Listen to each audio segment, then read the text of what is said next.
everybody. Om Sai Ram, because we're going to be talking a lot about Sai Baba. I'm going to start with Om Sai Ram. But one of the things, and good morning, by the way, and good evening to everyone. Um, and I'm so excited you're here. Thank you so much for being the light of the world. It's so awesome, isn't it? To be the light of the world. It's just everything. But anyway, I thought I'd share with you some stories over the years of going to the ashram, because stories, they really open our heart, and it makes you think about your own life and how you can take the story I share and relate it to your own life. But first, I'd like to start by saying, you know, Sai Baba always said that his life is his message. And he said, and you can make your life his message too. And his message was love all, serve all. Basic. I love his teachings. They're so simple, so elegant, so easy in truth. But of course, we find them difficult to practice because it requires a complete and total surrender to allowing your body temple to be used as an instrument for the divine. And Baba said that his counterpart lives in your heart. So Baba's counterpart is your own higher self that's in your heart.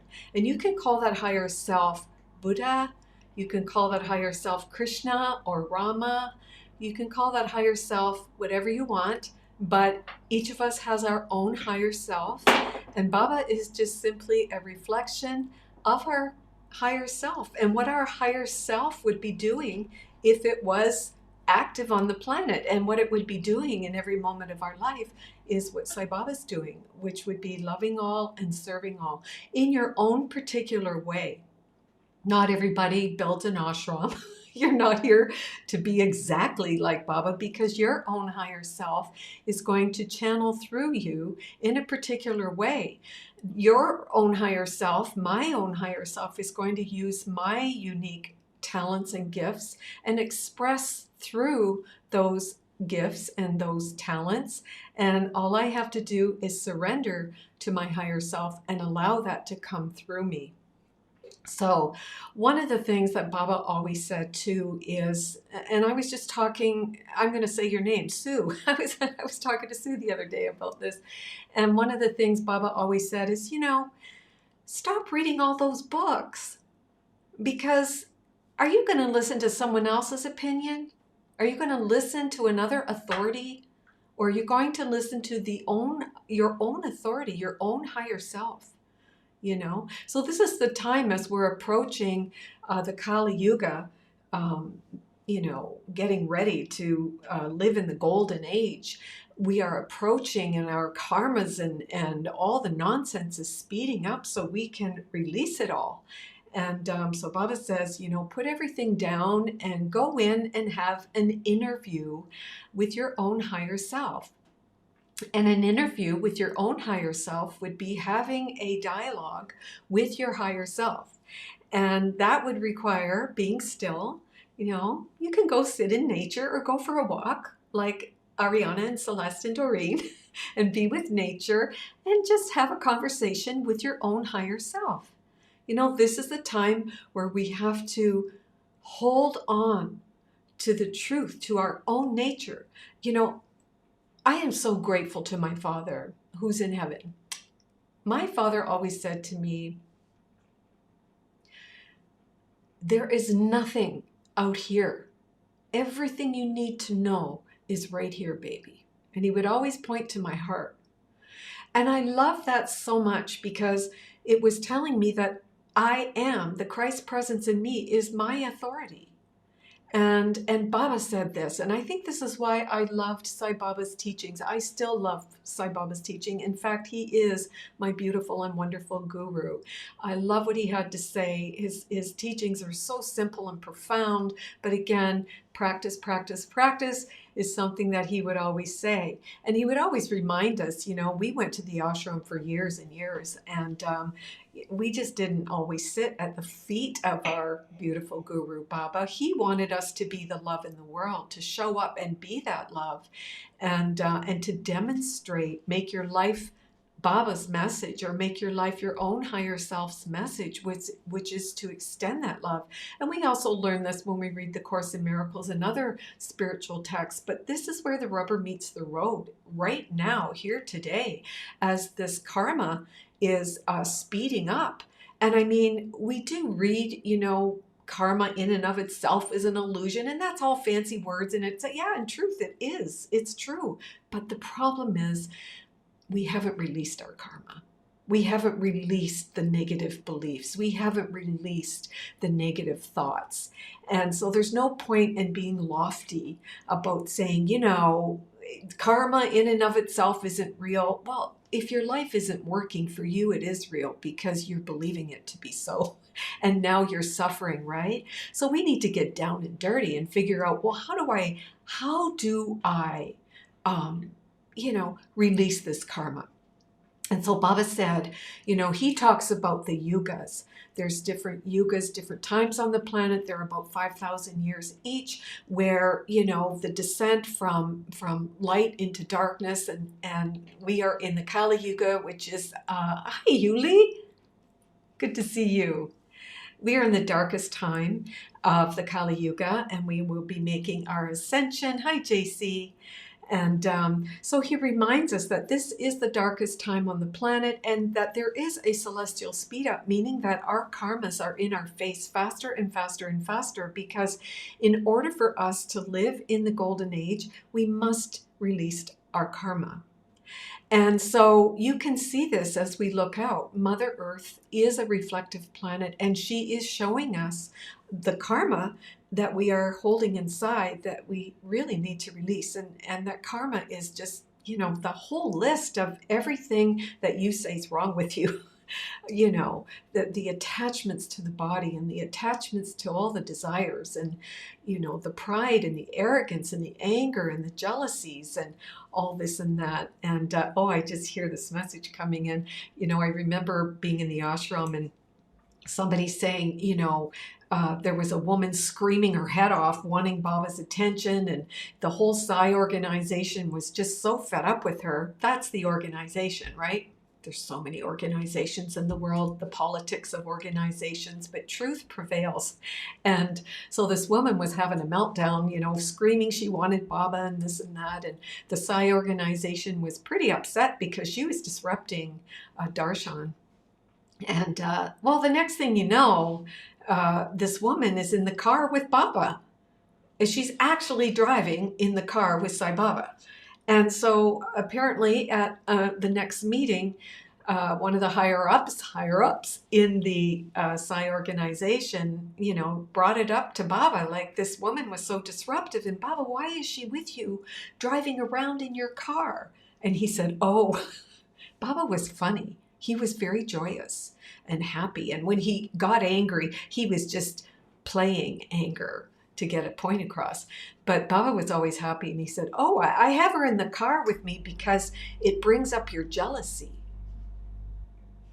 And it brings up your anger and all your attack thoughts. Baba was an advocate for mirroring. This was one of his best teachings, not best, one of his most. He said, mirroring is how you reach enlightenment. So he was always busy, making the dance of life, the Leela, the divine Leelas in place. So it would evoke in you this anger. It would evoke, pride. You become all prideful. Baba may ask you to give a talk and everyone's clapping and you're all prideful. And yes, Baba was really good at flushing up and out our pride and anger and jealousies and self-hatred and everything else. And so the person that had said this to Sai Baba, like, why, Baba, like, she's so disruptive and she's in your car? And he said, yes, I have her with me because it makes you and all these people angry and jealous. And we need to get that out, because you can't take this baggage into the golden age. You cannot. Another way of the golden age is our planet entering into the golden nebula, where we are in a place of love light. And if you are carrying all this heavy baggage in this darkness, well, light and dark are polar opposites. They never exist or coexist. So you have to let that go. So Baba was really good. And there's so many stories over the years that, I was reflecting on them this morning, and some of them made me laugh out loud of just the different things that went on in my own personal life and different members of our group over the years. And, you really got to see where you're coming from, your desires, from your needs. I want, from your greed, from your pride, from your jealousies. I think of one story in particular where we had this woman with us, and she was quite proud and really proud of the fact that she had some very expensive shoes that she was very attached to. They were, some Birkenstock, some, a high level, maybe they were those ones that you wear, Yvette. But anyway, they were expensive sandals. And her biggest fear was having her sandals stolen, right? Well, lo and behold, guess what happened? Her sandals were taken. And she was devastated. I mean, she sent another girl in our group on a mission to find the thief. I mean, and on and on and on. And this is the type of thing that would go on in the ashram. And another thing, I'll just throw this in here too, because you've all had the experience of being in Egypt, many of you, and Egypt being a place of light. Any time you're in a place where there has been a lot of prayers and a lot of, meditations and holiness through the years going on. Yes, it is, Michael. Absolutely. Collective karma, absolutely. Big one, big. And this is what Baba's been saying. So yeah, we're in it. But anyway, even in Egypt, because there's a lot of light, and light brings up darkness. And so a lot of times when, I was guided by spirit to, in fact, it was Sai Baba who told me to bring my groups, the groups that go to India, to Egypt. And when I got to Egypt, my very first time going into the Great Pyramid, Baba was standing inside the sarcophagus. And so, I knew, okay, yes, this is what we do. And he has guided me ever since. And I say he because we're talking about him today, but I will also refer to him as my higher self. But anyway, so when we go to Egypt, same thing. You have an opportunity to move through the body temple, move through the chakras, and release the baggage, the karma. Just keep releasing it. And as you do that, this light that's pouring in, it's like, when you put peanut butter on crackers and you squeeze them and those little wormy things come up, that's what's happening. Your karma's like coming up and out.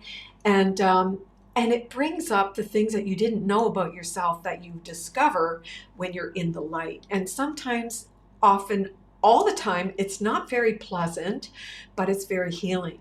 And of course, when we look back at times that we've been in these situations, and you don't have to go anywhere to you have them in your own life, different situations that happen, a mirror, a person in your family or a friend, and you look back years later and you go, oh my God, I see the lesson. I see why this came into my space, because I wasn't recognizing in myself that I had too many desires and I had addictions and I had habits that were not, for my highest good. And I wasn't aware of it. So when we get into, into the presence of an avatar, it speeds everything up. And we've watched this over the years in my own personal life. Oh my gosh, some of the lessons I got in the ashram were absolutely crazy. And I want to tell you a story because this one for me is really profound. And I didn't get the profundity of it until years later, right? And oftentimes that's what happens when we learn something. So, I was awakened to Sai Baba many, many years ago through a dream. And it was actually Shirdi Sai Baba. He is actually the form that I relate to. But like Baba says, it doesn't matter the form. It's the teaching, it's the message. But it is the form of Shirdi Baba. And so I was running a business, And at that time, I had a wonderful financial advisor named S.K. Gupta, who was from Delhi, India, and he was living in Windsor, and he was my financial advisor. And so, of course, we had to do my books, and he invited me to his house. He said, Krishna, my wife, would make dinner tonight. Of course, we all love Indian food. So I said, yeah. So we went over. I went over. I was by myself. And we had nice dinner. And after dinner, we went to go down into the basement, and there was this big picture on the landing, on the wall there, of the landing of the staircase of Shirdi Sai Baba. And I had no idea who this man was. I'd never heard of Sai Baba. I've never heard anything, not even the word Baba. I didn't know that. And I asked SK, who is this? Because funnily enough, I had had a dream months ago, and all I saw was the same face that I'm now looking at in my dream. So I told him I saw him in my dream, and he said, oh, wow, very good. This is Sai Baba, Shirdi Sai Baba. And I said, who is that? And he started to tell me so many things about Sai Baba and who Sai Baba is now in this incarnation, and that there was a trilogy of Babas. The first one was Shirdi Sai Baba, and the second, Jamie's going to put a picture up, the second one is Sri Sathya Sai Baba, and the last one will be Prema Sai. And I was so fascinated. And there he is, Sri Shirdi Baba. And so, lo and behold, I went to India. I really had to go and find out for myself who is this person. And I think I told this story to you before. Anyway, bear with me, because I'm going to say some parts of it that I know I just said recently, but I think it has a deeper meaning. And so I was still unsure, and I'm thinking, what? God can't be outside. Like, what? I was a bit confused, but at the same time, there was something familiar about everything I read. Now, Shirdi, yes, SK gave me a book, and the book was called Man of Miracles. Man of Miracles, if you want to look that book up. So I read the book, and I was so fascinated. So I went to India, and there were no rooms. It was during Shiva Ratri. There were no rooms at the ashram. And I thought, okay, oh dear, now what? So we got in a taxi, and we went to Bangalore, to the other ashram. And there were no rooms there either. But lo and behold, I found a room in the village, and it required that I buy a bedroll and whatnot. And it was cold. I had no idea that Bangalore in February was cold. I mean, really, in my mind, I thought India was a hot desert 24/7. I had no idea. So there I am in this room and on this mud floor with my bedroll, and it was so cold. And all they had was, there was just a little blanket. I was laying there shivering. Really, my teeth were chattering. And leaning up against the wall was a big photograph of Sai Baba. It was in a frame, beautiful photograph. And it was the one where he had his hands out. And I laid there looking at him, and I thought, I remember the thoughts. And we're just energy. I mean, yeah, we have this body, but we're pure energy. We're pure mind, right? So I had this thought, and I'm thinking in my mind, what? It's freezing cold. I came here to see you. You look like James Brown. You look like Jimi Hendrix. Like, I was so like, what? Looking at Baba, there he is. And I said, well, if you're really who you say you are, you're going to have to prove it. Really, this was my thought. And, well, a few minutes later, heat was coming out of this picture. It was as though that picture of Baba was a radiator, and it was radiating heat. And this heat enveloped me, and I fell asleep, and I had the most peaceful sleep. I had a bunch of dreams in that time, but one of the things Baba said to me was right in the beginning, you will never have an interview. For you, interview. And I came to know what that really meant years later. And it's simply having a dialogue with your higher self. That is what an interview is, where you sit down in a quiet space and you bring to your higher self your issues, your, confusions, whatever. And you have this conversation because Baba wants us to develop a strong union with our higher self. He would say all the time, and in fact, Jamie plays it on the guitar and we sing it, I am God, I am God. He would always say, you are God. You are God. And you have a body, and this body is a temple. He would always tell us, which brings me, I'm getting this message now. So I used to say to Baba, oh, Baba, oh gosh, I love clothes, Baba. Oh, God. He said, yes, decorate your temple. Yes, decorate your temple. But put a ceiling on those desires, right? You can decorate your temple. He said, look at the golden temple up there, on the border of Pakistan. A beautiful temple, the Sikh temple. It's golden. And we would go to Hampi. And back in the day when Hampi was, in its glory, the whole temple was covered in jewels. We are a moving temple, housing the spirit of the divine. Why wouldn't I decorate my temple? Because I'm honoring the divine within, right? But I am not attached to my temple. Baba says the problem is everyone is so attached to the body. All these body things come up. We're so attached to it. Isn't that true? Can you find those areas in your life where you are so attached to your body? You get one little thing and it's like it becomes, wow. You have a sore toe, or you get even a little bit of an illness or whatever, and your whole world is all about what's going on in the body, the body, the body. And Baba says, yes, you have to take care of the body, but give it to me. Give it to me, and I will do all things through you. I will do all things through you. He also tells us, your love is so conditional.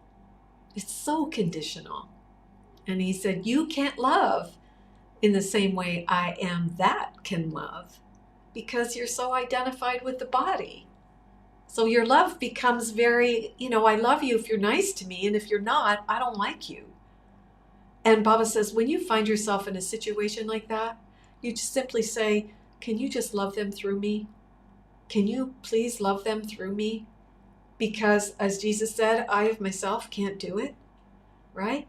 I'm just the small self that I'm so attached to, this body identification. I can't do it. So my love is very limited. But Baba's love, the higher self love, is unlimited, infinite love. And so that is the thing that can come through you. So Baba says now with the golden age upon us, there is a speed up of karma. As Michael said, the collective karma of our world is getting more intense because we have to transcend the body nature, the body attachments. We have to transcend these negative thought forms and these habits and these attack thoughts. And so we have all these books. I mean, the Course in Miracles is such a wonderful book, 365 days of the year to practice and everything else. But the question is, do we practice? That's the big one. And Baba's always saying that. And then he said, you have to have discernment too. You have to know, is this your ego giving you advice, or is it me? Is it me? And how do you know the difference? Baba says, you can be sure that if I'm giving you something to do, most likely you don't want to do it. It's so true. Isn't it? It's so true. He said, most likely you don't want to do it. And I thought of that this morning, and I'll tell you why. Because the first thought I had when I lifted my head off the pillow and I was like, oh, I don't want to do it. I just don't want to. That was my first thought. And I heard Baba say, when I give you an assignment to do, most likely you don't want to do it. So give it to me. And then I got so happy. I said, thank God you're there. Thank goodness. Because can you imagine if I would have stayed with that thought? I wouldn't even see you today. we wouldn't be together. But that, honest to God, was my first thought, because the ego is so tricky, right? And when you are helping the world, not by being, we don't have to be priests and priestesses and you are a priestess in your kitchen making dinner for your friends. You are a priest when you go to the car wash and you talk to the people that are washing your car. You are showing up and being the light of the world in everything you do. So the role that is assigned to you in this lifetime is not the same role as Sai Baba. The only thing is his message, which is to love all and to serve all, no matter the role you're playing. He said, these roles are temporary. When you leave this body temple, the you that you really are is still alive and well, and and the dream body is going to drop away, and that is the role that you've played while you're in this body. And other than that, it's meaningless. He says your body is a bubble. It's going to burst. You ever do those bubbles? All right. Or you take bubble gum and you blow a bubble. You keep blowing, it bursts. Eventually, we have to let it go. So think about when you're about to do something good. You're about to forgive someone. You're about to tell somebody thank you. And there's not enough thank yous in the world. There really isn't. There's not enough praise for one another. There just isn't. Not now. I mean, it's insane out there. It's a narcissistic, crazy world. And this collective darkness that we're projecting out, we're really seeing it big time. And so, Baba says, look at your life and take inventory. Take stock. A lot of times I tell people, it's really simple. And oftentimes I hear my mom. My mom used to say, hey, stop that. That is not nice. Simple. Simple. Where's that gone? Right? And even with myself, recently I was talking to someone and they're like going on about stuff, and I'd been with this person for a long time, and I said to them, stop being rude. That is your problem. Just stop being rude. It's as simple as that. And if we learn to have an interview and we have a conversation with our higher self, your higher self will tell you, well, what's up with you? It really will. It's called your conscience. We have a conscience, but we're not listening to it. We're just living in this narcissistic bubble of I, an individualized, seemingly individualized, separate self with your own agendas and plans, right? And Baba said, no, it's one. It's all about oneness. We can't go on like this. But he does say, I promise you 1,000 years of peace on earth. When we enter into the golden age, where the lion and the lamb shall lie down together, and that lamb is innocence, and the lion is courage. Courage and innocence lie together and share in the abundant joy of everything God. I remember too, hearing stories back in the day, being in the ashram where Baba was, he'd tell people, why so serious? Why so serious? I think spiritual people have this idea that you got to be so like holy. Oh, I'm holy, I'm holy, I'm holy. And Baba's so funny. He said, why be so serious? What are you doing? God is joy. God is love. God is bubbly effervescence. It is a effervescent joy that just wells up from within your soul. You are the Atma, the divine part of that gorgeous Atma. And he says, let it flow. Let it flow and let go of being serious. The ego wants you to be serious. And that's pride, to be serious, right? So it's really cute. So anyway, one of the biggest stories that I have that always makes me laugh was my first time going to the ashram. with a group. So when I went to see Baba and I was alone and I met a few people in the streets, it was kind of interesting. A beautiful soul that I had met years ago. She was in the street. Two other people showed up. It was amazing. It was very synchronistic, right? So Baba said, you bring people to see me. You come. What? Me? Like, I don't know, right? Baba said, never mind. I will do it through you. You just be my instrument. And so my message, part of it today, is that let us today surrender and say, I am your instrument, Baba. I am your instrument. Not my will, thy will. And again, for anyone out there that doesn't feel comfortable because you don't relate to Sai Baba, that's okay. Just say to your higher self, not my will, thy will. Today, I will be your instrument. So I said, okay, Baba, I will be your instrument. So I went back and, contacted some people, and we had a beautiful group. I think, Sue, you were on that first group. It was way back in the day. Yeah. So off we went to India and didn't know what to expect. I didn't know like really what to do, but just let it flow and trust Baba will tell me what to do. So everybody was busy being busy. And there was I couldn't get the group to come together. Everybody was shopping and laughing and over there doing and there was nothing was gelling. And I said, oh my God, I am a bad leader. Nothing is working. It just wasn't happening. And so I said to Baba, oh no, like, how do you do this? How, this isn't working. So anyway, we had a meet. I heard Baba say, I'm trying to remember the sequence. So I heard Baba say, okay, have everybody come. I think it was in the night, like 7:00 or something, and meet. So, and I could feel this seriousness, but that seriousness was actually me surrendering to allow the higher self to come through and guide what needed to be done. So it seemed more serious. So I said, okay, so everyone came at 7, and I heard really clearly to say to the group, this is it. Everything is chaotic. People are all over the place. We need to come into alignment and really know what we're here for.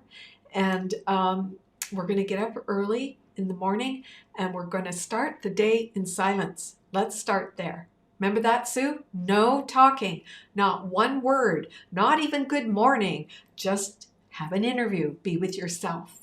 And we will go to darshan. And back in the day, we used to get up, 5 in the morning. It was still dark out. The only thing you could hear were the birds singing. It was really beautiful. And so everyone agreed. And I said, so after we leave this room, we are in silence. You go to bed, you get up in silence. So I said goodnight to everybody, and everyone left. And I was at that time sharing a room with Sue. And so I came back into the room, and this voice, like a booming voice, said to me, shave your head, it's time. And I got a shock. And the voice said it again.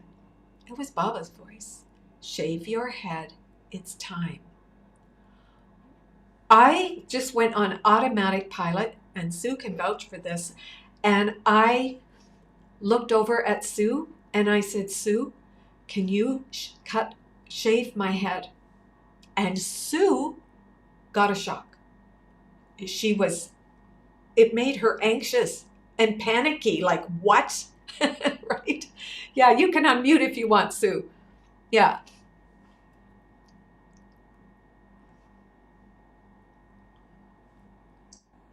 I said, I thought you were losing it. Yeah, because I like my hair, right? And, I mean, some people shave their head because it feels good and they enjoy that. But this was a calling from the soul.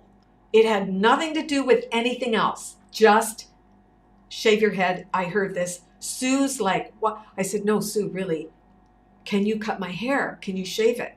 Do you have scissors? So Sue is looking for scissors. There's no scissors. I said, can you go and ask someone if they have scissors. It was so strong. It was like this voice saying, shave your head, shave your head, shave your head. I had to shave my head. So she went down the hall and she came back with little scissors that are unfolding. You know those little scissors that fold? So Not sharp. Not sharp. I sat down and Sue picked up a lock of my hair and started to cut it, and the scissors would not cut. No. And Baba said, you must cut your own ego away. Yeah. I said, Sue, give me the scissors. Yeah. And I took those scissors and I cut all my hair off. Yeah. Yeah. All the way down as close as I could get it. And then I went to the bathroom and wet and soaped my hair with a razor and shaved it till my head was shiny bald. And I looked into the mirror and Baba said, in truth, you are born. In truth, you are born again. This was the beginning of my journey with Sri Sathya Sai Baba. And it was so profound because what it did for me was it made me realize that you can't change anybody out there.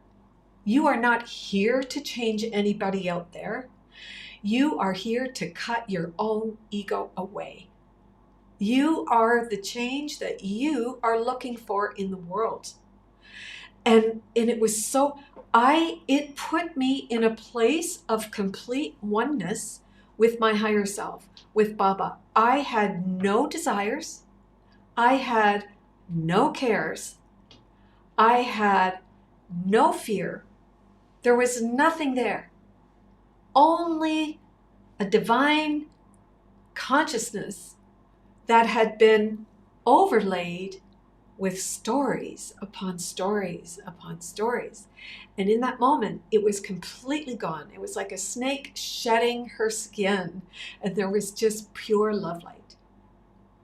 I felt, now I know, Sue, you might want to share what was going on with you. Yes. Yes. Well, we were supposed to be quiet anyways and silent. And so we couldn't talk. You cut your hair and shaved it and we didn't talk. And I laid in bed. I don't think I slept all night because it was a big lesson for me in codependence, because I was so worried about how Dehyana was handling this and how she was going to get up in the morning and go out to the crowd with a bald head. And there was something more to that. Yeah. And I couldn't talk at all. I was like so almost sick. And we couldn't talk at all. We had breakfast, went to Darjan, and we didn't talk until what, I don't know, 10, 11 or 12 o'clock, Yeah. right? Yes. Then I could finally share what I was feeling. But I was suffering for Dehyana. It's funny now, but it wasn't then. Right. So when we look back at these stories and we go deeper with it and we see like, well, you know, I say I'm suffering for Dehyana, but I'm actually suffering for myself. Like, you know, we're really seeing the bigger picture. So, and I felt like a feather. I had no baggage. Yeah. It was so beautiful. And in the morning, I got dressed and I went out and I was standing kind of under a street lamp. And like I said, it was still dark out. And one of our members came out and she literally started howling, crying. And she like grabbed onto me and I didn't say a word because that was what I was told from my higher self is silence. So I didn't say a word. And she just sobbed and sobbed and sobbed. And the whole group came out and you know, Baba will, or your higher self will use you. When you say, make me an instrument, I am your instrument. When you say that, your life never is the same. It's not the same because you're not listening to anybody else. No one is your authority any longer. You are your own authority. And that was me in that moment. I was my own authority because I was in alignment with my higher self under complete and total guidance. And I do this even now when I travel with groups. I never know what's going to happen, but it's all guided, so guided, and it's so freeing because it's stress-free. It's really stress-free living when you come from that place. I have moments in my humanness of wondering what that, not just on a trip in daily life, but I'm always coming back to, okay, not my will, thy will. Not my will, thy will, right? And we all have that inner authority. It's just that we're reading too many books, listening to too many YouTube videos, and you're not listening to your own authority who's trying to guide your life. And so we made our way to Darshan, and honest to God, I felt like a phoenix who had just come out of the ashes. I sat in Darshan, so light, so in tune, and I really understood the teaching, Sealing on Desires. I had no more desires, nothing. There was nothing I wanted. I had everything I needed in that moment. And then we went to the canteen and we had our breakfast and everybody was, in the silence. And then we went back to the room at 10 o'clock and it was open for sharing. And every person, the sharing that came out of people, because I was willing to be an instrument for Baba, just the simple act of shaving my head, right?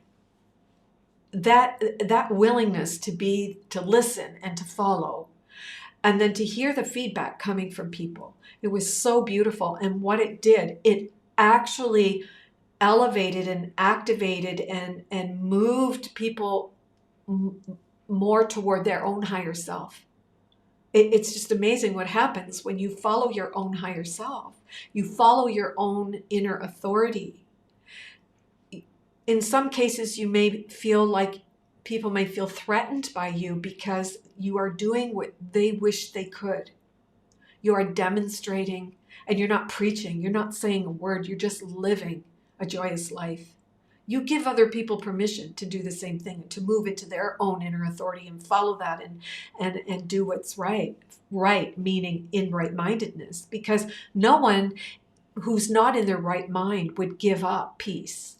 No one would give up love when you're in your right mind. And that comes from living from your heart and listening to the guidance. One of the things that I thought was so profound was one of the ladies in the group who I love everybody in there. This one lady, she was so sweet. She came over to me after and she just cried again. And she said she had a whole past life memory. When she had hugged me, she was the one that hugged me outside and just couldn't let go. She was just sobbing. And her whole past life memory was that I was her sister in this lifetime and we lived in Korea. And I had left to go be a nun in the Buddhist monastery. And she was my little sister. And she was devastated when I left home in this lifetime. So when I came out with this bald head, it triggered a past life memory for her. And that past life memory is the energy of attachment to a sister, attachment to a story that had been in her subconscious mind for many years, lifetimes. And that blocked energy, stuck energy, would be the thing that prevents you. It would be what the Course in Miracles calls a barrier to the presence of love, right? Would be that memory that's locked as energy in the energy body. So many miracles happened because I said yes. And again, Baba's prayer, when you say yes to me, when you say yes to your higher self, when you say yes to being an instrument, use me. I am your instrument. Your life is never the same. You give up the right to be like everybody else. I will knead you. I will fold you. I will, like bread. Do you ever make bread? And you punch it and you knead it, right? That's what happens because when you say yes to the divine, all the poison will be taken out of you. All the negative thoughts, all the bad habits, the pride, the jealousy, the anger, everything will be taken out of you. And what will be left is a beautiful, pristine stream of divine consciousness that no longer is carrying baggage. which is all this stuff. And it is an ongoing life practice. It's not like we all go to the ashram and we have, this wonderful experience and then that's full stop, it's done.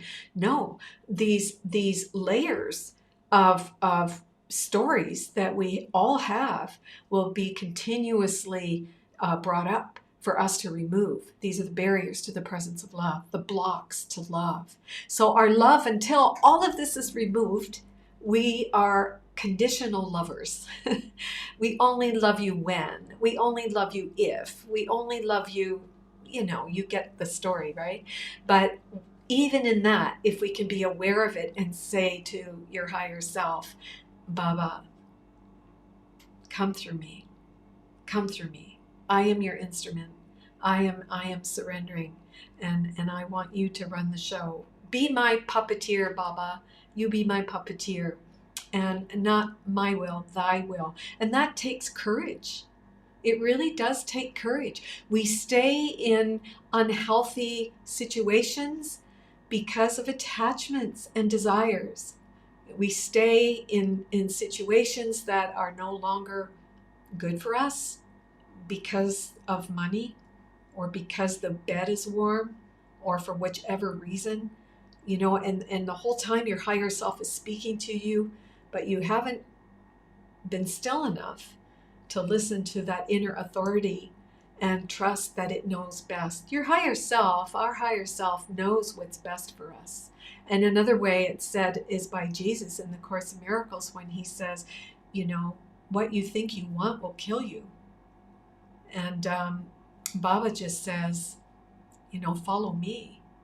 Follow me. And that takes courage. And I know in my own life, having been raised by two beautiful parents who are in spirit world, and they suffered, they did a lot. They showed me what I was holding as baggage in my consciousness called the addict, right? Both of my parents were addicts, and most of my brothers and sisters were addicts.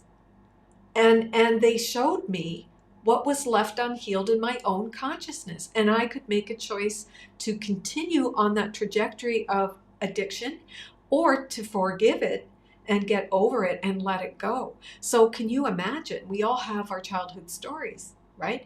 And your parents are so wonderful because they are your first mirrors who are showing you what can happen if you don't listen to the guidance of your own higher self.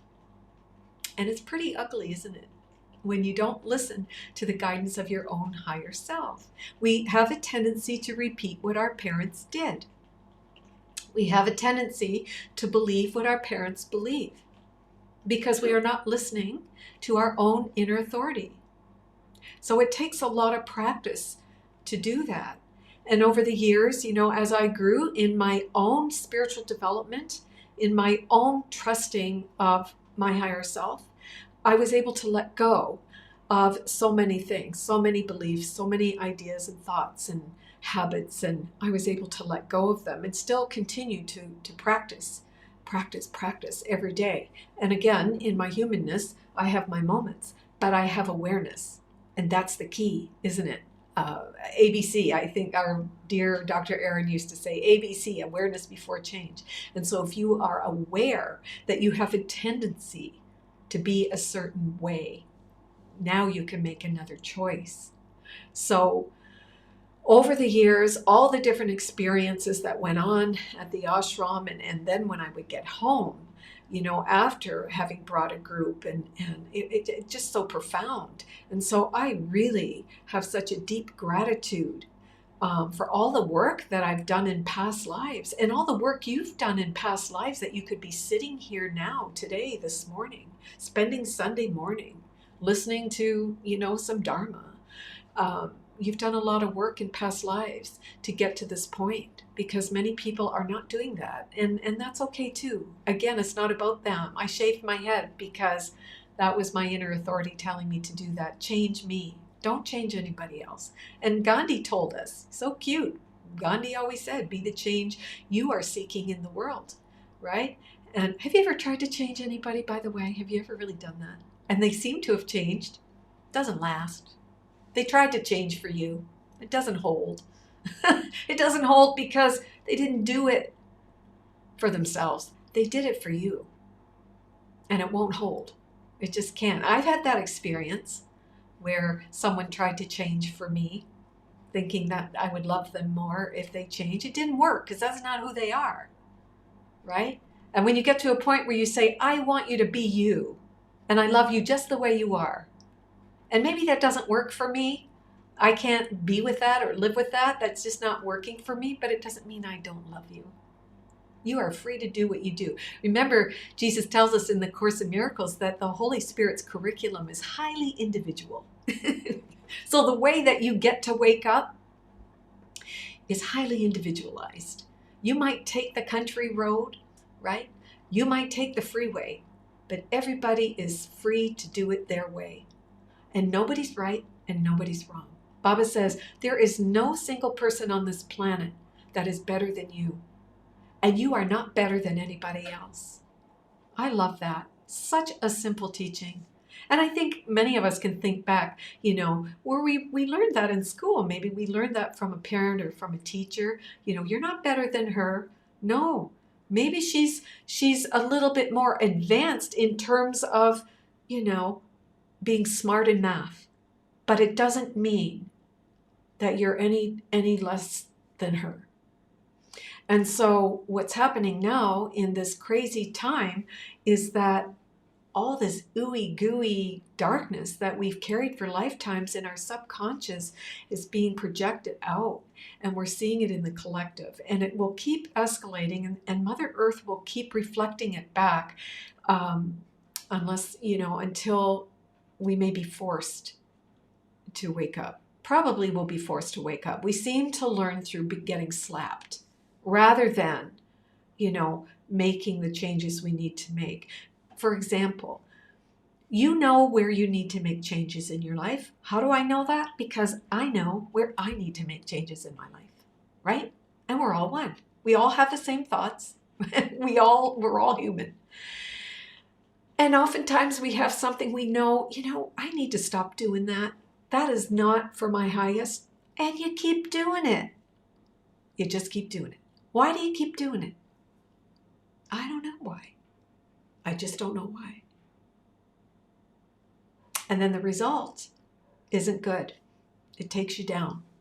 But maybe that's what you needed. In the 12-step program, that's called maybe you hit your rock bottom, right? But some people never have a rock bottom. They just spend their whole life in holy hell, turmoil. So, maybe what we could do today is look at our life and say, what am I doing that I know I need to stop? And I don't need to read about it in a book. Hello, how many books? Here's a question.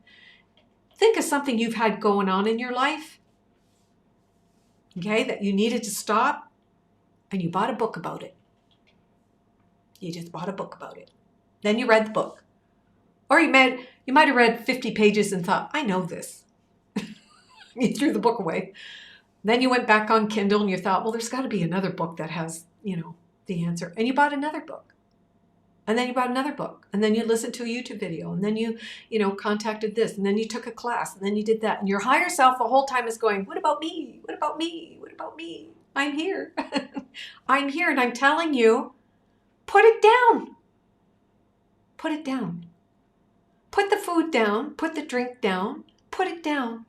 Just put it down. And if you turn to me, I remember my father.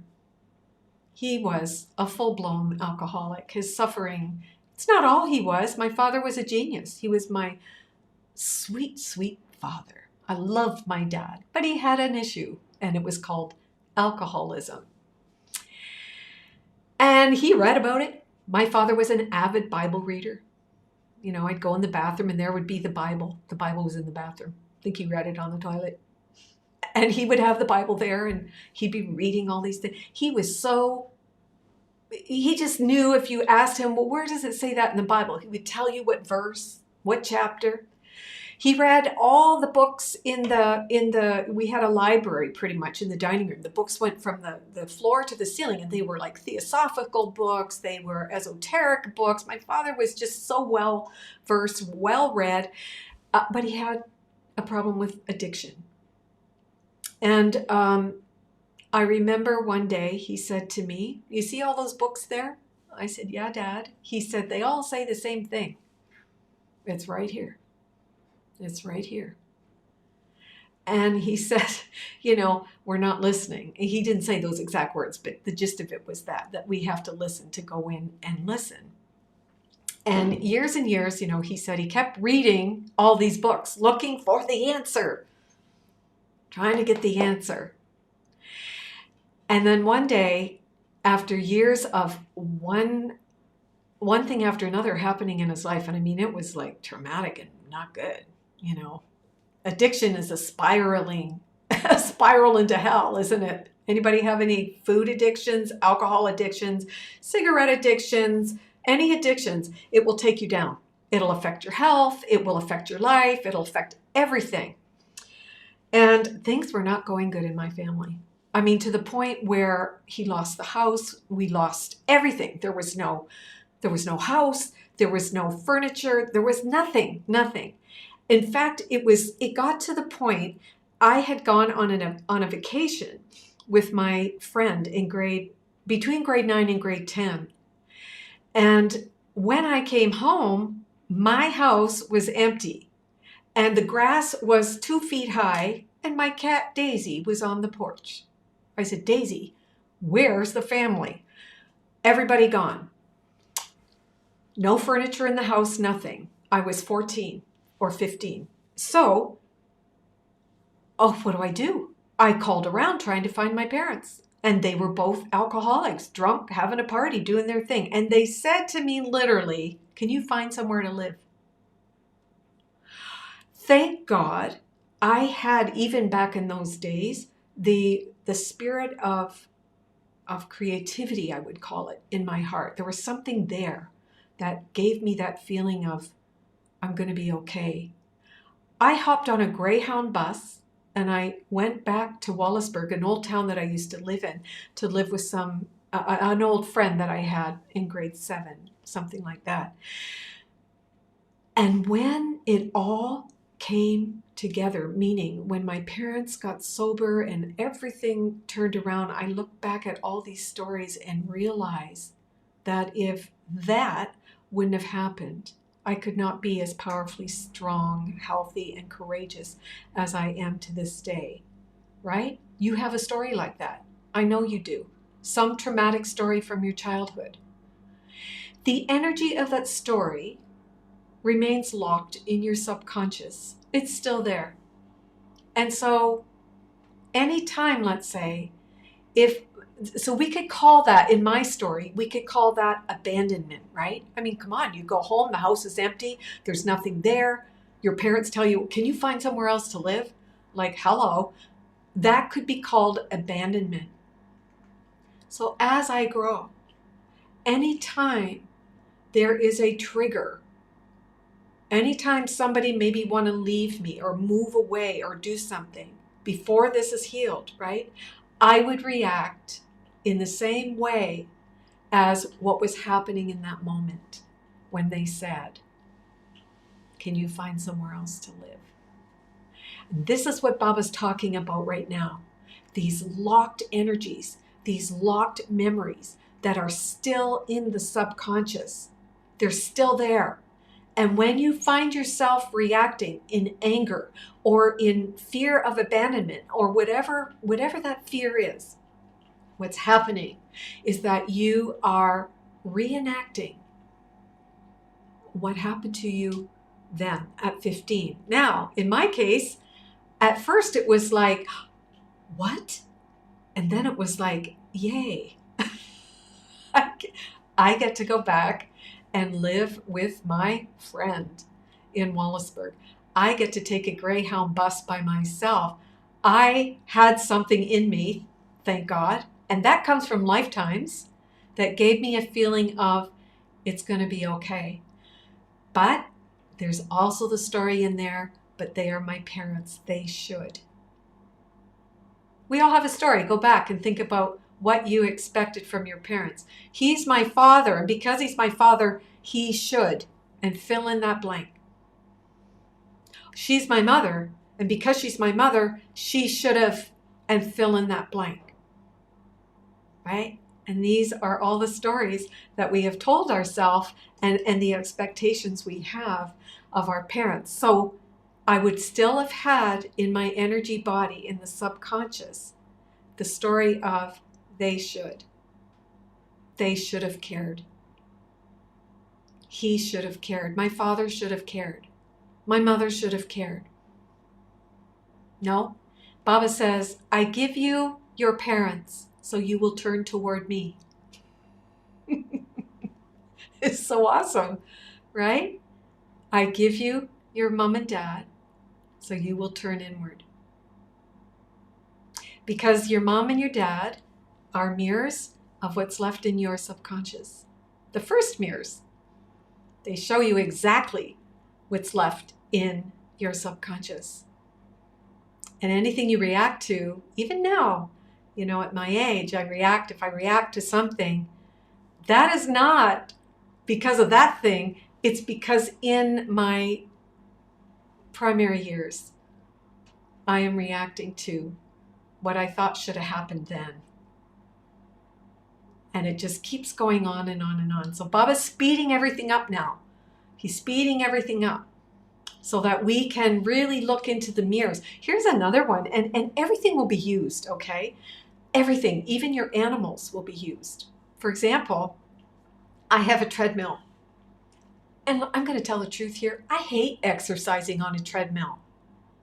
I mean, but I don't like walking outside in Malaysia. It's too hot. I don't like the heat, right? So I like my treadmill for that reason. It's in the house. But lately I have felt so lazy to get on my treadmill. It's like, oh my God, I'm so lazy. And it's so funny because my treadmill is here in my sewing room. And right above it on the altar shelf is this massive picture of Sai Baba. It's been there for years. So I look up at him and I'm on the treadmill. And I'm like, do you know how hard this is? Do you realize that I'm doing this for you so I can keep my body temple strong? And then I'll do it for like 3 days. And then I'm like, oh, well, here's a great mirror. My dog does not want to walk. My dog does not want to go for a walk. Wally has decided he's not going to walk. And Jack, we laugh every night because we take our dogs for a walk. My dog goes out the gate, he goes shishi, and he turn around and come back. He does not want to walk. And I had to laugh. This was last night. I thought, oh my God, that is my mirror. Wally is a reflection of what's going on in me. And I guarantee you, if I get back on my treadmill and start doing what I do, my dog is going to reflect that too. Honest to God, that is how, right, James? Yeah, he's hilarious. He's like, no, he actually puts his brakes on. And little sausage dogs are very stubborn and, well, who's stubborn? Maybe it's me. Maybe that's why I have a sausage dog. He matches my stubbornness. But he goes out and I come on and I'm pulling him and he's got his brakes on. Oh, he turned around and go back in.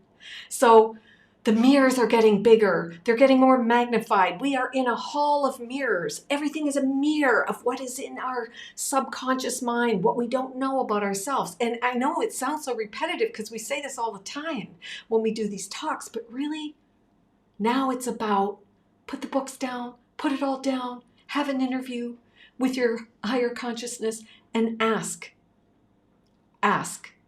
what do I need to look at now? What do I need to let go of now? What is the block to the presence of love? What is the block to the presence of unconditional love and acceptance of all? What is it? Show me. And get ready to be kneaded and baked and rolled and stretched and pulled. That's what needs to happen. Baba said he doesn't want us to be comfortable in our complacency. He wants us to grow, and he wants our transformation, not our devotion, our transformation. He doesn't need us to sit at his feet. He needs us to transform and transcend, go beyond.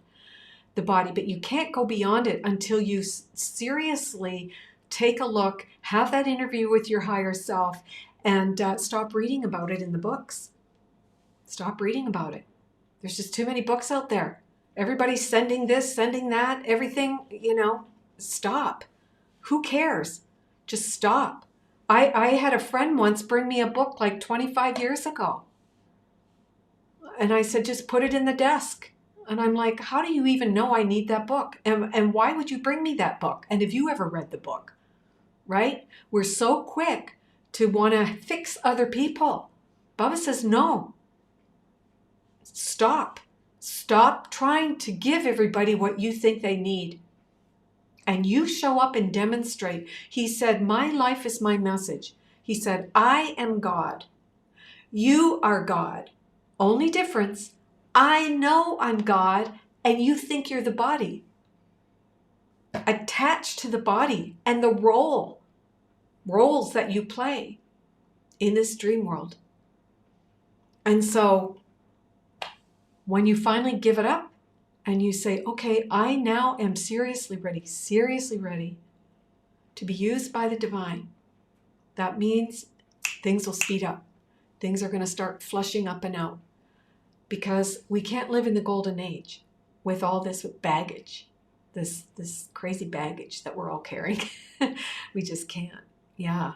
And I remember someone asked Baba, is there going to be a seismic event on the planet? And he basically tells us it's up to us. It's up to us. Yeah. The changes, the cataclysm. And he said, if you follow my teachings, I will tell you where to go. I will tell you what to do. You will know everything and you will be fine because you are listening. You're not reading about it. You're listening to your inner self, your inner authority, right? It's like myself, a few years ago, sitting in Malaysia, I had this inner voice say, this time in Malaysia will come to an end. And I was shocked. I was sitting outside in my backyard, in fact, at lunch, enjoying the beautiful scenery and just having a quiet time out there. And this voice very clearly. And I said, yes, okay, all right. However, and I could call it like, I don't have a PR, I could call it this, I could call it a lot of things, but it's actually guidance. It just looks like it might be that, right? It just looks like. No, it isn't. The spirit uses everything in the world of time and space to move you. Yeah. And so it's so interesting. When's the last time you had a conversation with your higher self where you really sat down and had an interview? Got off the Baba used to say, get off the internet and get onto the internet inside the interview. And so, maybe you want to have that deep dialogue with your higher self and bring an issue that you're facing to your higher self and ask for the guidance that you need. And you'll be guided, as to what foods to eat. Here's another story that you might enjoy. I remember, Baba always talked sattvic food, rajasic food, tamasic food, and he would explain in Ayurvedic medicine, because he always said Ayurvedic heals, and it really does. It's so beautiful. So he would talk about, eating as much sattvic food as you can. So this was the teaching he gave the general public, the masses. But individually, he gave different teaching depending on what the body was dealing with. And there was a time where there was a woman who, was not strong enough. She was just had a weak constitution. And Baba told her that she needs to eat chicken, and he might tell someone else they need to eat beef or whatever. So we can't just take a blanket statement from Sai Baba. Baba is talking to the general masses, but he says he will give you an interview inside your heart, to listen to what this higher self is telling you. I know now we have this movement on the planet of being vegans and being, vegetarians, and all that's fine and dandy, but what is your higher self telling you you need? It's not about what you eat in that sense. It's about, am I eating what my higher self is telling me I need? Right? And again, knowing when to put a certain amount down. I have to tell you, I'll share this with you. You might want to watch it. So we watched the movie The Whale recently, and it was a good movie, but the fellow that's in the movie is morbidly obese. And I liked watching that movie because I got to see my judgments about obesity, right? I got to see how I judge people who are fat. Bad. I didn't even know I had those judgments to that degree. I was like, what? How could you get that fat? Wow. And I love that. Like, it was coming up, right? I thought, wow, I have all these judgments about fat people. So, our computers are listening to us these days, right? Or maybe it's the higher self using the computer to get our attention. So there was another show that came on to YouTube, and it was called The 1,000-Pound Sisters. What? 1,000-Pound Sisters? So it is this show. There's 4 seasons on YouTube called The 1,000-Pound Sisters. One of the sisters at her highest weighed 778 pounds. And the other sister weighed, in the beginning of the show, I think 480 pounds, something like that. But if you watch the story, not like watch it to see how you feel and the attack thoughts that you might have about the characters in it, and watch the dynamics of codependency in families when there's an addict, and because codependency is also an addiction, and you could just see the whole thing. So we watched that, and I was really glad I did, because I thought, wow, I did not know the depth of my attack thoughts or judgments that I was holding against people that were big. And so these are the kind of things you want to know. You want to know your attack thoughts, because Baba said you must be congruent in thought, word, and deed. And so look at the attack thoughts. And I thought, whoa, I had so many. But I watched it from, with my higher self, so that I could let those, feelings and attacks, judgments come up, and let that go. I mean, actually, it's really kind of sad when someone has a food addiction, because they couldn't put the food down. And again, they were saying, like the one girl was saying, this food is so bad, I shouldn't be eating it. And they kept eating it until the point that she almost died like 3 times, and they kept eating it. What's it going to take? Where is that rock bottom? It's only by the grace of God, right? And again, I didn't finish the story. Even with my father, after all this stuff was going on at home, and there was no money, and there was no house, and there was no food, and there was no nothing, and there was 9 kids, and it was just all crazy. And I mean, it was, wild. And he had tried, my dad said he had tried everything. He just, and he said, I knew better, because back in the day, he had gone to AA in his early years, like when he was 24 or something. He knew of AA. But, he just kept going until one thing after another just kept happening. This is the speed up of your karma. It was like, you are destined to be the image and likeness of God, and to live that truth. That is your destiny. That is my destiny. So all this other stuff has to go. So there'll be a speed up, and it just got worse and worse and worse and worse. And thankfully, he said one day he'd gotten in a car accident. He had lost all his money. He lost the house. He just everything. It was rock bottom. And he ran into an old neighbor who said, oh, hi, Ken, how are you? And my dad said, oh, Norma, it's good to see you. How are you doing? She said, well, I'm a lot better than what I was. She used to live next door to us growing up. And here's another funny thing. Her husband looked exactly like Lim Tian Su. I just love the synchronicities in life. He looked exactly. like Aaron. And when my mother met Aaron, she said, oh my God, he looks like Jan Shimizu. And he really did. So our world is full of synchronicity. So anyway, Norma said, well, she said, Ken, I'm a full-blown alcoholic and I'm now in AA.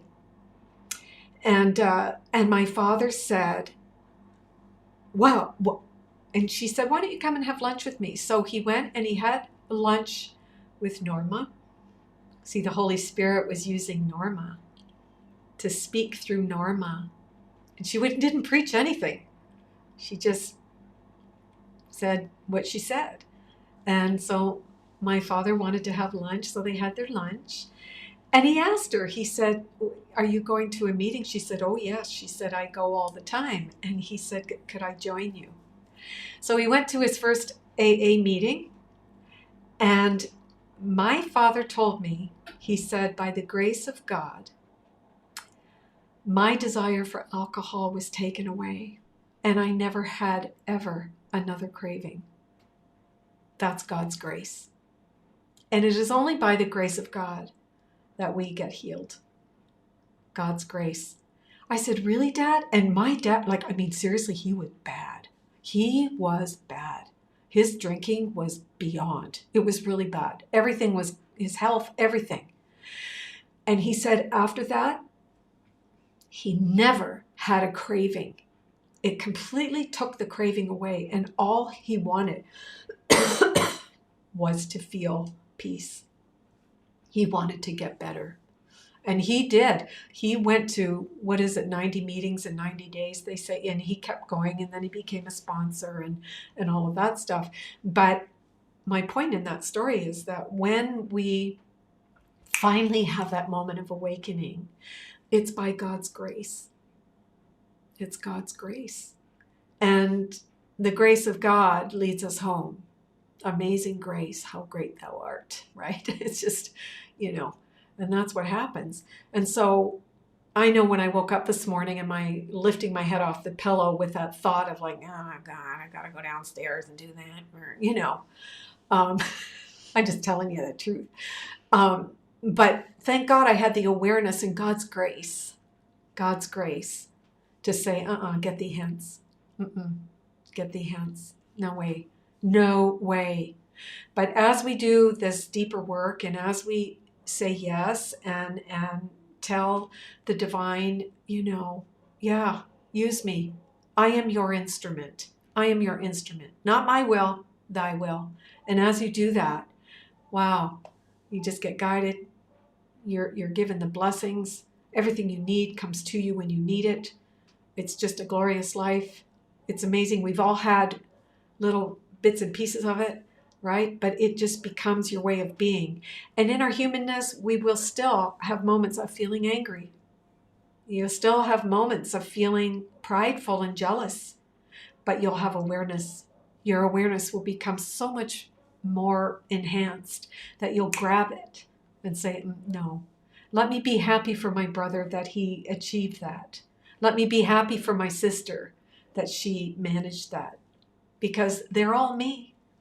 They're all me. Like Baba riding around in the car with that woman, right? And people being so upset. And he said, yes, I bring her with me so we can get rid of your anger and jealousy. Isn't that perfect? Isn't that perfect? So it's so beautiful when we go deeper into this. So that's what I wanted to share with that. Can you think of anything else, James? Any other story that might be really helpful over the years that we did? There's just so many stories. There's another story when I was at the ashram and Baba told me, go see Shirdi. Go see Shirdi. And then I met Swami Keleshwar and he said, well, go see my boss. And so I did. Went on the train. Jamie and I went. Got to Shirdi Baba's temple. It was so profound. And then I went to see Swami Keleshwar and he said, bring your group to Hampi. That's how we wound up going to Hampi. So I went to Hampi, and when I got there, Shirdi Baba was standing on top of the lingam. The big lingam in that pool of water with the, He was standing right on top of that and laughing. The avatars, the saints, people that are living under the grace of God, they're happy. They're joyful. They're not serious. They're not tight. They're not preaching. They're just showing up like bubbling, joyous beings of love light. How simple is that? It was just so amazing. So that's another story there. And there's lots. Over the weeks, I'll share them with you as we talk about Baba. So Baba says, I've got my notes here about Baba, and he says, the only thing that keeps us from our God self is our desires. And he says, you've got to put a ceiling on those desires. You can start practicing by not wasting food. Look at food and your desire for food and how it runs your world. He said, yes, we need sustenance to feed the body. He said, but do you know how much food you really need? He said, like this much. This much. You don't need a lot of food. Then he says, you can put a ceiling on desires by not wasting time. Don't waste time mulling over the past. Don't waste your time being angry about what was or wasn't. Look at the lesson that it brought you. Look at the benefits that this tough lesson had for you. You know, again, as we look back in our life, you know, we could blame or we could praise. Thank you, Mom, for doing that. Thank you. Wow. Thank you so much. I now see. This is amazing. You know? So Baba says, don't waste time with attack thoughts and judgments. Don't waste time. Time is meant to wake up. Time is to be used to wake up. And then he says, you know, don't waste energy. Don't waste energy. And on a physical level, that would mean, you know, even like, and it's a practice, like when, you know, when you brush your teeth and you leave the faucet running, you're wasting energy.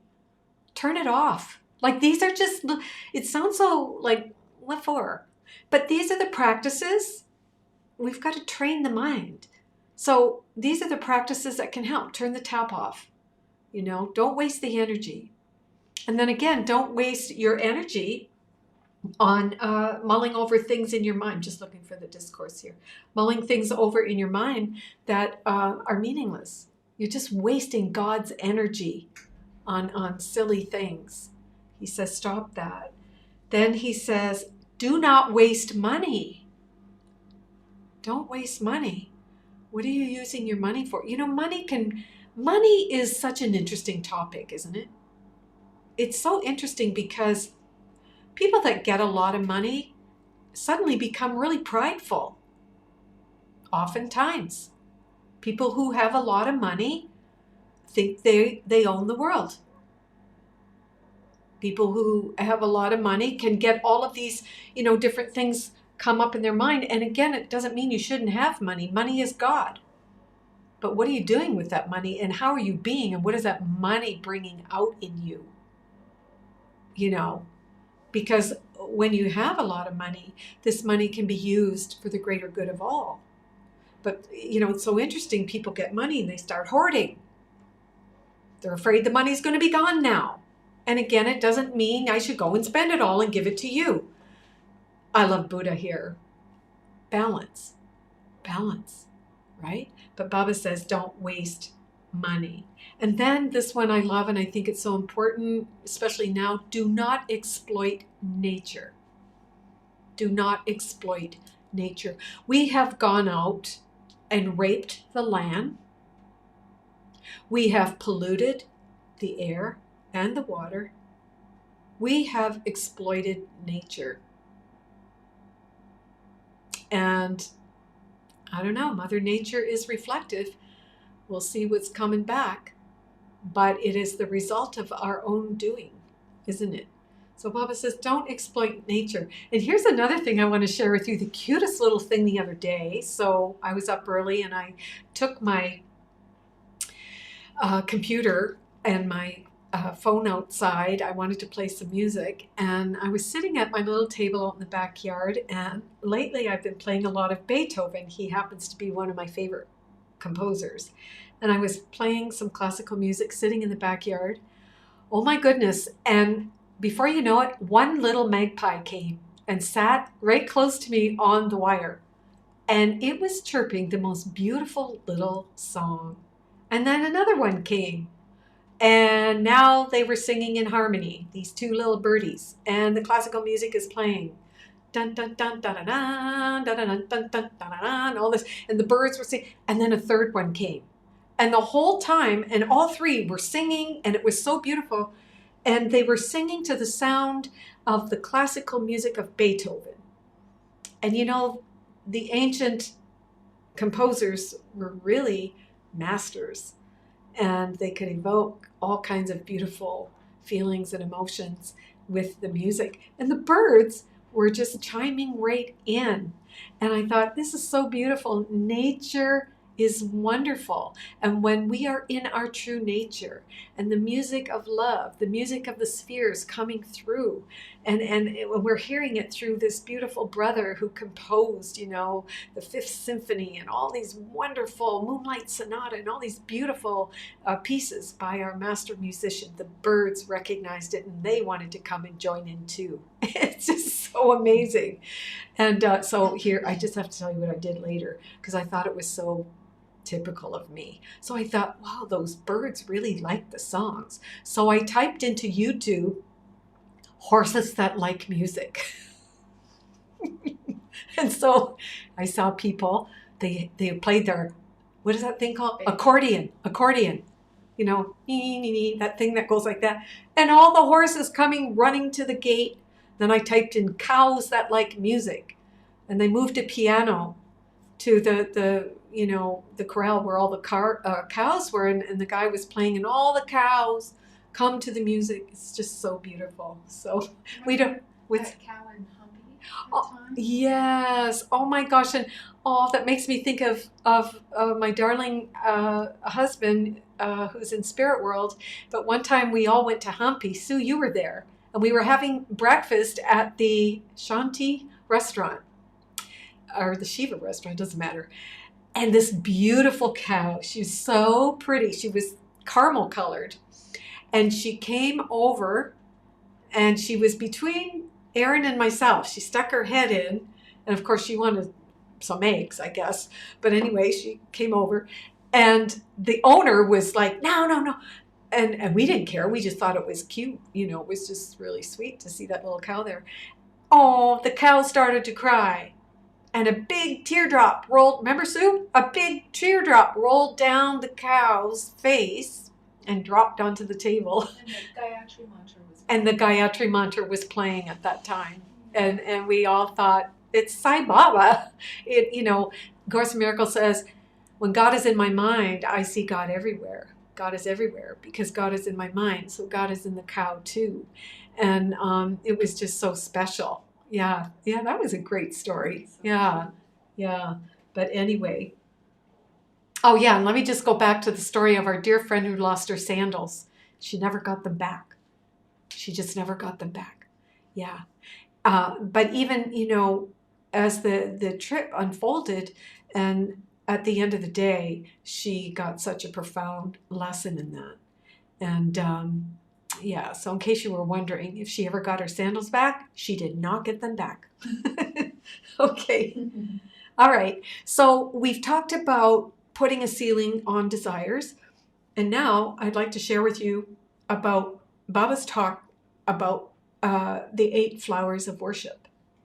And these are simple, little, beautiful practices that help us to maintain conscious contact with our higher self. So these are the 8 flowers of worship.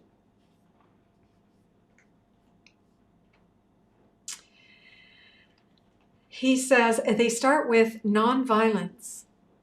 And this includes, you know, our thoughts, nonviolent thoughts. But we'll go deeper into it because he has a little discourse here. And then, of course, control of the senses. And we learn this in the Course in Miracles where Jesus tells us that, you know, your senses, and we really do send our senses out from the body level, the 5 senses being used by the body, and they report back to us of our, you know, perception, which is stinking thinking, basically. But Baba says we have to get a handle on these 5 senses. Then he said, you must have compassion for all living beings. All living beings. Yeah. And yeah, That's a tough one. that's a tough one, Jamie says. Yeah. Why is that a tough one?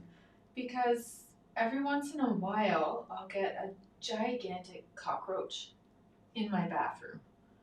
And I have a very, what's that word, overreactive or irrational fear of bugs.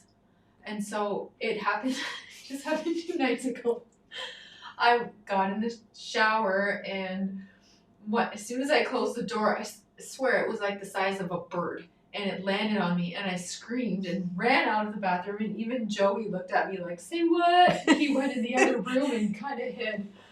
And I was like physically shaking because I really don't like them. So I went and got the bug spray and I gave it a little, and then it, went out of the bathroom and found a place to die. And I found it the next morning and had such a sense of satisfaction that it was dead and I whipped it out the window. Yeah. It's definitely not compassion for all living beings. Oh my gosh. Well, that's kind of funny. But again, we could take that to a deeper level where the Holy Spirit will use the cockroach to show you where you are outside of God. And it doesn't mean like you have to have the cockroach in your space, but the cockroach is a symbol of fear. Yeah. And when I love all living things, I release them. And then fear doesn't want to be around love. It can't even exist around love because it's a polar opposite, right? If I love all living things and I have compassion for all living things, the cockroach doesn't want to scare me because I would be no fun, right? So anyway, that's a practice. It's like anything. We have to love everything as it is. That's how you release it. Yeah. So that's amazing. All right. So then Baba talks about forbearance. He talks about peace. He talks about penance. He talks about meditation, and he talks about truth. And I know we won't get through them deep into them, but we can continue on with our teaching next week. But anyway, he says, it is the experience in practice of the citizens of the world that they generally worship, or in India, worship God with flowers, offer ritual adoration, and make obeisance to God. But there is something that is more sacred than this. So he's talking about, we bring flowers to the altar and we light incense to the beings and all that. But Baba said there's something more sacred than this. There is a distinctive type of devotion by which you worship God with a good, clean mind and good conduct. And that's why when we go into the temples in Egypt and India, we wear white. Even in Baba's ashram, they prefer you wear white. It is a sign of simplicity, purity. It puts you in a state of mind that says, I'm ready to do the work. This has been given the name of Parabhakti, which is supreme devotion. By always worshiping God with ritual workshop and flowers, the spiritual aspirant will remain stationary in this place. So if you're just, and I see this all the time, my neighbor goes out with her incense and is like, plops them in the thing and then yells at the neighbors and runs around like a crazy person, but did this. And this is what Baba's saying. If you just stay with ritual worship and flowers and incense, then you will remain stationary in that place. That's all you're going to do for your life. Okay? This is in a way, this is good in a way, he says, but to remain in one place all the time and failing to rise to a higher position is not good. We must always rise. There is a superior type of worship. To worship God through good qualities, good conduct, good thoughts, and good company. The scriptures have described this kind of worship as worship through good qualities. By offering what kind of good qualities? What kind of good qualities can please God? So he said, here they are, the 8 flowers of worship. The first flower with which we can worship God is non-violence. He says the second flower is control of the five senses. The third flower is compassion. The fourth one is forbearance. The fifth flower is peace. The sixth flower is penance. The seventh flower is the flower of meditation. And the eighth flower is the flower of truth. The inner meaning of this statement is that God will shower grace on you if you worship Him through these 8 flowers. And this is paying homage to your higher self. The flowers in nature always fade. They drop down, they lose their fragrance, and also develop an odor that is oftentimes not pleasant.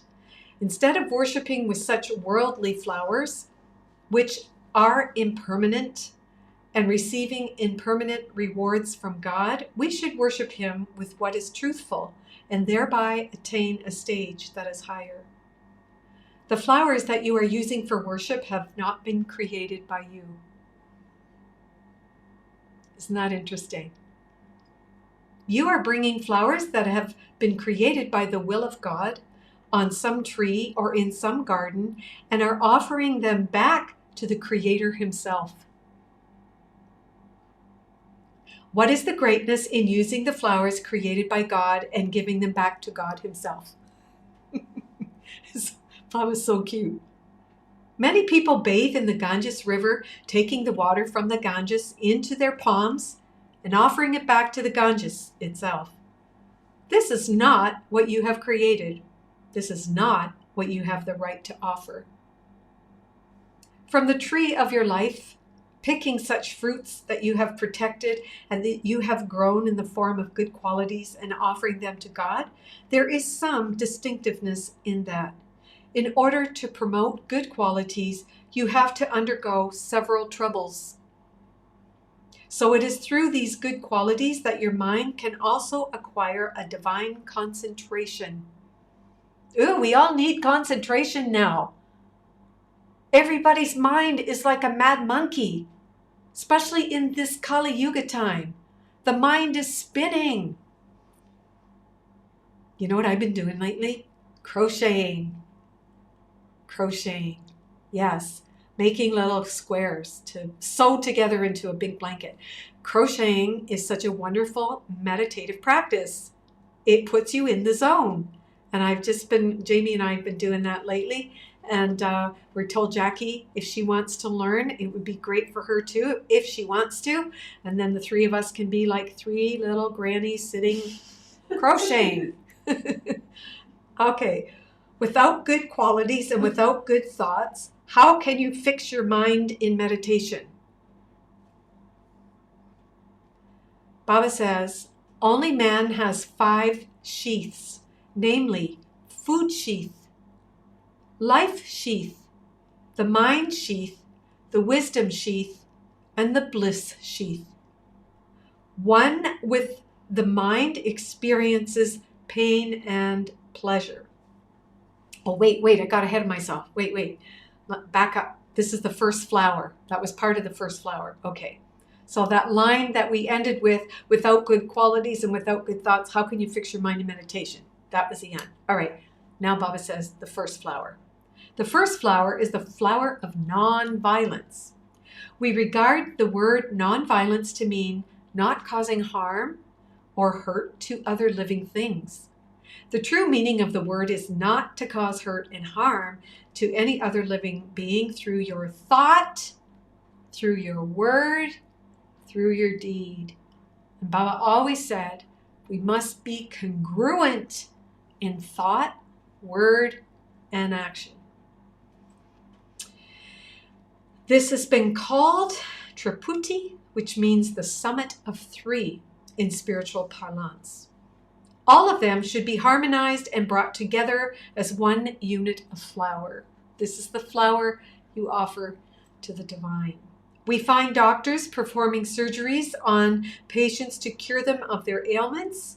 In the process of surgery, the doctors cut the body with a knife.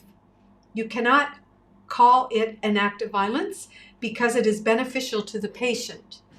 Some people may argue that even cutting vegetables is an act of violence, because vegetables and trees have life in them. No doubt, vegetables and trees have life, but they do not have the mind. Consequently, they do not suffer any pain. Only man has got 5 sheaths, not flowers or trees, only man. They are food sheath, life sheath, mind sheath, wisdom sheath, and bliss sheath. One with the mind experiences pain and pleasure. Men, animals, birds, and insects are endowed with the mind, not trees and vegetables. In some trees, you find the sap oozing out when you pluck their fruit.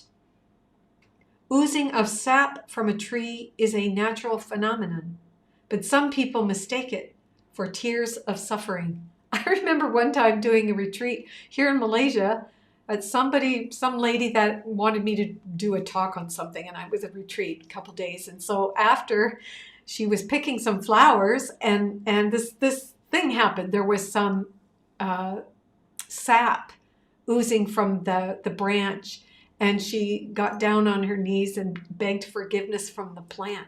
And I was like, what? I didn't get that. I think in my heart, I knew that, well, that's, for her, she needed to do that. But Baba says right here, oozing of sap from a tree is a natural phenomenon. It's not that the tree is bleeding tears. But some people mistake it for the tears of suffering. The trees do not suffer any pain because they do not have the faculty of mind. So Baba's calling our attention to our mind in the same way that we read in the Course in Miracles and other Dharma texts, that by the law of mentalism, everything is first formed by our thoughts. Our words follow our thoughts, and our actions follow our words. And so I have to think about, are my thoughts and my words and my actions in alignment with Baba or my higher self, who is my puppeteer? Am I thinking loving thoughts and speaking good words and acting in a right way? Are they lined up? I cannot be preaching and saying something and not being it, demonstrating it, because I'm not authentic, because my words, actions, and deeds are not congruent. So Baba's really bringing us back to the mind. Then he says the second flower is the control of sensory organs. Our senses run without any control. Look at your life and just see how your eyes run without any control. You see it, you want it, you get it. Your ears, your mouth, food, all of the different ways we use our senses, and they run riot. If running horses or animals are not controlled, they pose a danger. God has created each organ of the human body for a specific purpose. It is only when we use these sensory organs along the right path for which they have been created that we will be entitled to God's grace. There it is. Right-mindedness. And again, our beautiful brother Buddha, Siddhartha, he had such a wonderful teaching, right-mindedness, right? Jesus in the Course in Miracles says, right mind, right thoughts. And Baba says here again, right mind. Okay, God has given us a nose. We should make an attempt to breathe in and breathe out through the nose and only accept the fragrance through the nose. I think we all need to breathe more. Definitely. We need to breathe. So we're going to do another breath session once a month. Yeah, we'll get that in there before the end of April. So we need to breathe. If we use our nose to take snuff, what's snuff? That's not tobacco that they used to use in the Oh. 1800s. Oh, that stuff they put up their nose. Yeah. Well, or cocaine, right? Up your nose, whatever. Okay, if we use the nose to take snuff or cocaine or anything else you put up there that shouldn't be up there, the purpose will become useless. In the same manner, he has given us a mouth and a tongue in order that we may speak right and eat pure food. If we use the mouth to take in unholy food or intoxicating drinks, then we will be using the mouth for a wrong purpose. In the same manner, we should understand under what conditions and in what times and in what manner we should use each of these organs and put them under control of our higher self. Our inner strength will become less and less on account of excitement or unnecessary sorrow. The body will become ill by mental agitations and distractions. And aren't we so distracted in this world now? Everything is a distraction, and it excites the five senses, and we want more of it. I see it, I taste it, I hear it, I want it. We are so distracted. And Baba said the mind, if it's not brought under control of your higher self, it's highly agitated. Highly agitated. The body will become ill. Man ages very quickly through excitement and sorrow without equanimity. And Buddha told us this too. A state of equanimity. Too much excitement, too much sorrow. Right? We need equanimity of mind. The reason for your not preserving this sacred instrument in sound condition is a lack of control over these sensory organs. And Jesus tells us in the Course, our body is to be used as a moving temple. And that's what Baba called us. Baba called us moving temples. Just like Jesus called us that in the Bible. The Course in Miracles calls us, we are temples. We are the house of the Spirit. And so he says, the reason for your not preserving this sacred instrument is because of a lack of control over the sensory organs. So the second flower of sensory control should be used for worshiping God. And worshiping God is staying in conscious contact with your higher self as much as you can throughout the day. And it is a practice. So we can continue on with this topic next week. But for now, I'd like to say thank you for joining us this morning. And also, Egypt is around the corner. I am just so excited. It's just filling up. I think everybody and their brother is being called to go to Egypt. It's so amazing. So just know that that's coming up on October the 8th. I'm just praying that the rooms are available for us for our number. We'll see. But whoever is meant to be there will be there. I know we have 34 people on the list, and I don't think there's that many rooms available. So we'll see. Whoever, it'll be just absolutely perfect. And then the other thing is, I mentioned the women's workshop will be, thank you, Viv. Yes, you're welcome. Will be most likely, I'm not posting it yet, but most likely for the summer solstice. And that's a great time for women to gather. I think the summer solstice is on a Wednesday, but we'll do it on the weekend. And because that's Cancer, that's Isis, that's Hathor, that's, the mother. So we'll do it at that time. And what else did I want to say, Jane? Oh, breath work. Oh, next Friday night, Ascending Soul Astrology. And I think that's it. Okay, guys, thank you so much. Have a wonderful snooze over there to our U.S. and Canadian friends. And for us, we're just getting our afternoon going. So I love you all. And again, a million hugs and kisses. And in honor of Sai Baba, Om Sai Ram. Thank you, Baba, for your words of wisdom. See you next week. Bye.